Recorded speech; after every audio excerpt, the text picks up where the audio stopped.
অখিল গগৈ খৰুৱাবৰ কাৰণে কংগ্ৰেছ আৰু বিজেপি একলগ হৈ যায় নেকি? গৌৰৱ গগৈ ডাঙৰীয়াই যে এনেকুৱা ধৰণৰ এটা খুট মাৰিব পাৰিব সাপে খুট দিয়াৰ নিচিনাকৈ, এটা ভাবিবই নোৱাৰি। গৌৰৱ গগৈ যেতিয়ালৈকে প্ৰদেশ কংগ্ৰেছৰ সভাপতি নহয় তেতিয়ালৈকে তেওঁ বিৰোধী ঐক্য মঞ্চত হ'বলৈ নিদিয়ে। দেৱব্ৰত শইকীয়া ডাঙৰীয়া তেখেতেও এইটো হোৱাটো বিচৰা নাই। 2021 আমি নাজিৰা সমষ্টিত আমাৰ প্ৰাৰ্থী দিয়াৰ কথা আছিলে ৰাইজৰ দলৰ, নিদিলোঁ। এবাৰ দিব লাগিব তেতিয়াহ'লে। ভূপেন বৰা ডাঙৰীয়া আৰু অখিল গগৈৰ মাজত সম্পৰ্ক ভাল হৈ যায় বুলি ভাবিয়ে শিৱসাগৰত গৌৰৱ গগৈৰ নিৰ্দেশত শুভ্ৰমিত্ৰ গগৈ আৰু যি মোৰ বিৰুদ্ধে যোৱাবাৰ ইলেকশ্যনত উঠিছিলে 21 চনত কংগ্ৰেছৰ পৰা, আৰু কংগ্ৰেছ দলৰ জিলা সভাপতি মঞ্জিৰ গগৈয়ে গৌৰৱ গগৈৰ নিৰ্দেশত সেইটো হ'বলৈ দিয়া নাই, একলগ হ'বলৈ দিয়া নাই। বাৰম্বাৰ নিৰ্দেশ দিছিলে ভূপেন বৰা ডাঙৰীয়াই, কৈছিলে যে ৰাইজৰ দল আৰু কংগ্ৰেছে অন্ততঃ শিৱসাগৰত একেলগতে খেলিবই লাগিব। কিন্তু তেওঁলোকে ওলোটাই ভূপেন বৰা ডাঙৰীয়াকে ভাবুকি দিছিলে, ভয় দেখুৱাইছিলে, ব্লেকমেইল কৰিছিলে। তো তাৰ খবৰ লৈ আমি এতিয়া জানিব পাৰিছোঁ যে কি কাৰণে হ'ল। তেতিয়া আমি গম পালোঁ যে নহয়, এইটো দুটা কাৰণত হৈছে। এক নম্বৰ কাৰণটো হ'ল যে গৌৰৱ গগৈ হ'বলৈ দিয়া নাই। যদি শিৱসাগৰত আমাৰ মাজত বুজাবুজি হৈ যায় তেতিয়াহ'লে ভূপেন বৰা ডাঙৰীয়াৰ পজিটিভ হ'ব, এডভান্টেজিয়াছ পজিশ্যনলৈ যাব। ভূপেন বৰা ডাঙৰীয়াৰ লগত মোৰ সম্পৰ্কটো বৃদ্ধি হ'ব, ভাল হ'ব। সেই সম্পৰ্কটো ভাল হ'লে গৌৰৱ গগৈৰ লোকচান হ'ব। গৌৰৱ গগৈ যেতিয়ালৈকে প্ৰদেশ কংগ্ৰেছৰ সভাপতি নহয় তেতিয়ালৈকে তেওঁ বিৰোধী ঐক্য মঞ্চত হ'বলৈ নিদিয়ে, এই কথা কোৱা হৈছে। দ্বিতীয়তে আকৌ এটা কোৱা হৈছে যে নহয়, দেৱব্ৰত শইকীয়া ডাঙৰীয়া তেখেতেও এইটো হোৱাটো বিচৰা নাই। দেৱব্ৰত শইকীয়া ডাঙৰীয়ানো কিয় বিচৰা নাই মই নাজানো। আমি ইমান দিন ধৰি দেৱব্ৰত শইকীয়া ডাঙৰীয়াক সদায় সহায় কৰি আহিছিলোঁ। 2021 আমি নাজিৰা সমষ্টিত আমাৰ প্ৰাৰ্থী দিয়াৰ কথা আছিলে ৰাইজৰ দলৰ, নিদিলোঁ। এবাৰ দিব লাগিব তেতিয়াহ'লে। নাজিৰা বিধানসভা সমষ্টিত আমি প্ৰাৰ্থী দিব লাগিব ৰাইজৰ দলে।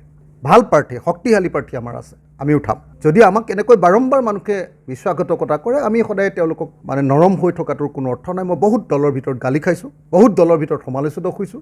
কংগ্ৰেছৰ প্ৰতি ইমান নৰম ভাৱ, কংগ্ৰেছৰ প্ৰতি ইমান সদিচ্ছা প্ৰকাশ কৰাৰ পাছতো, আৰু বিশেষভাৱে গৌৰৱ গগৈ ডাঙৰীয়াই যে এনেকুৱা ধৰণৰ এটা খুট মাৰিব পাৰিব সাপে খুট দিয়াৰ নিচিনাকৈ, এটা ভাবিবই নোৱাৰি। আনকি কংগ্ৰেছ দলৰ শীৰ্ষ নেতৃত্বই মোক কৈছে যে কৃতজ্ঞতা বশতঃ হ'লেও গৌৰৱ গগৈ আপোনালোকৰ তাতে জিলা পৰিষদৰ ছিটকেইটা এৰি দিয়া উচিত আছিলে। কাৰণ আপোনালোকে গৌৰৱ গগৈৰ কাৰণে যিটো খাটন দিছিলে, যিমান কষ্ট কৰিছিলে ৰাইজৰ দলে, তাৰপাছত গৌৰৱ গগৈ আপোনালোকক এইটো অন্যায় কৰাটো সঁচা সঁচিকৈ অন্যায় কথা হৈছে। এইটো দুৰ্ভাগ্যজনক কথা। আৰু শিৱসাগৰততো মোক সদায় কৈয়ে থাকে যে শুভ্ৰমিত্ৰ গগৈ শিৱসাগৰত, আজিও আহিছোঁ, দুজন সাংবাদিকেতো মোক কৈছে, আজি কমেও 5-6জন মানুহে কৈছে যে শুভ্ৰমিত্ৰ গগৈটো ডাইৰেক্টলি তেওঁ বিজেপিৰ লগত ৰিলেটেড। তেওঁ হিমন্ত বিশ্ব শৰ্মাৰ যিটো দাদা ব্ৰিগেড, সেই দাদা ব্ৰিগেডৰ সদস্য, স্পষ্টকৈ কয় মানুহে। মোৰ কাৰণে এইটো আচৰিত কথা, এইটো ৰহস্যজনক কথা যে দাদা ব্ৰিগেডৰ সদস্য শুভ্ৰমিত্ৰ গগৈ যেনেকৈ দাদা ব্ৰিগেডৰ প্ৰিয়, একেটা সময়তে আকৌ বিজেপিৰ বিৰোধিতা কৰা বুলি কোৱা গৌৰৱ গগৈৰো আটাইতকৈ আপোন মানুহজন শিৱসাগৰত আকৌ শুভ্ৰমিত্ৰ গগৈ। এই ৰহস্যটো মই এতিয়ালৈকে উদ্ধাৰ কৰিব পাৰিলোঁ। কেনেকৈ এইটো সম্ভৱ হৈছে? কেনেকৈ সম্ভৱ হৈছে যে একেজন মানুহে কেনেকৈ বিজেপিৰ বিৰোধিতা কৰা গৌৰৱ গগৈৰো বন্ধু, গৌৰৱ গগৈৰো সতীৰ্থ, আৰু একেটা সময়তে তেওঁলোক আকৌ হিমন্ত বিশ্ব শৰ্মা, পীযুষ হাজৰিকাৰো সতীৰ্থ হ'ব পাৰিছে। এইটো মোৰ কাৰণে ৰহস্যজনক কথা। ক'ৰবাত তাৰমানে অখিল গগৈ খৰুৱাবৰ কাৰণে কংগ্ৰেছ আৰু বিজেপি একলগ হৈ যায় নেকি? অখিল গগৈৰ বিৰোধিতা কৰিবৰ কাৰণে, ৰাইজৰ দলৰ বিৰোধিতা কৰিবৰ কাৰণে কংগ্ৰেছ আৰু বিজেপি ক'ৰবাত কোনোবা পইণ্টত একলগ হৈ যায় নেকি? আজি ৰাইজৰ দলৰ বিৰুদ্ধে কংগ্ৰেছে 6খন, আমাৰ গোটেই শিৱসাগৰত পুৰণি নতুন চব মিলাই যি 6খন আমাৰ আসন আছে, গোটেই পুৰণি নতুন মিলাই দেই, 6খন যি আমাৰ আপোনাৰ জিলা পৰিষদ আছে, সেই জিলা পৰিষদৰ 6খনতে কংগ্ৰেছে প্ৰাৰ্থিত্ব দিছে। সকলোৱে জানে যে কংগ্ৰেছ ক'তো নিজিকে।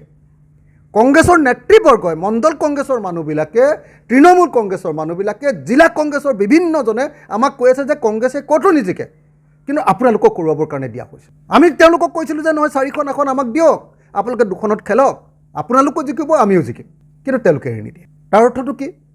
তাৰ অৰ্থটো হ'ল যে কংগ্ৰেছে যেনেকৈ 2021 চনত মুখ হৰুৱাবৰ কাৰণে কংগ্ৰেছে নিজৰ প্ৰাৰ্থী দিছিলে, বিজেপিৰ লগত লগ লাগি শুভ্ৰমিত্ৰ গগৈক প্ৰাৰ্থী দিছিলে, এতিয়া শুভ্ৰমিত্ৰ গগৈ একেজনে গৌৰৱ গগৈৰ লগত লগ লাগি এতিয়া ৰাইজৰ দলৰ বিৰুদ্ধে পঞ্চায়ত নিৰ্বাচনত, জিলা পৰিষদ আৰু আঞ্চলিক পঞ্চায়তত ৰাইজৰ দলৰ বিৰুদ্ধেও কংগ্ৰেছে প্ৰত্যেকটো জিলা পৰিষদ আৰু প্ৰত্যেকখন আঞ্চলিক পঞ্চায়তত তেওঁলোকে আমাৰ বিৰুদ্ধে কেণ্ডিডেট দিছে। তেওঁলোকে জানে যে তেওঁলোক জিকিবৰ কাৰণে নহয়, তেওঁলোকে অখিল গগৈক খৰুৱাবৰ কাৰণে, ৰাইজৰ দলক খৰুৱাবৰ কাৰণে আৰু বিজেপিক সেৱা কৰিবৰ কাৰণে তেওঁলোকে এনেকৈ প্ৰাৰ্থিত্ব প্ৰদান কৰিছে।